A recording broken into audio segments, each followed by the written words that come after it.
Videos हमें काफी प्रेरित करते हैं। महाराज जी, मेरा सवाल है कि प्रेम की सही व्याख्या कौन सी है?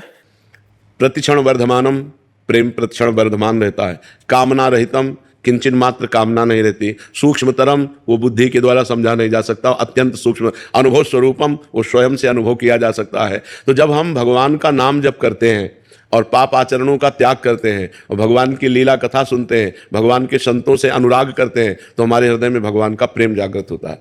कोई भी द्वंद्व उसको प्रभावित नहीं कर सकता जिसके हृदय में प्रेम जागृत हो जाता है। जैसे मान अपमान, लाभ हानि, सुख दुख, वो निर्मोह होता है। उसके अंदर कभी मोह नहीं जागृत हो सकता, क्योंकि भगवत प्रेमी है। सबकी ममता ताग बटोरी, मम पद मनहि बांध बर डोरी। वो कहीं ममता नहीं करता, कहीं मोह नहीं करता, वो मान रहित होता। सबही मान प्रद आप अमानी, वो स्वयं अपने में मानहीनता और दूसरों को मान प्रदान करना, ऐसा उसका स्वभाव बन जाता है। और वो संगजित होता है, किसी का भी प्रभाव उसके ऊपर नहीं पड़ेगा।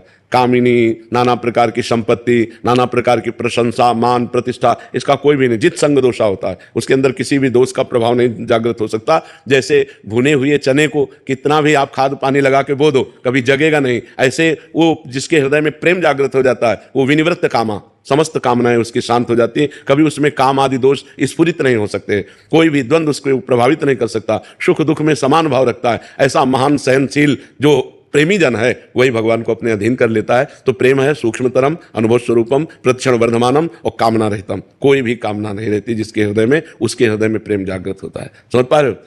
ममता, स्नेह, कामना, आसक्ति, राग, इन सब का संसार से नाश हो जाता है। एकमात्र भगवान में ममता, एकमात्र स्नेह भगवान में, एकमात्र आसक्ति भगवान में, एकमात्र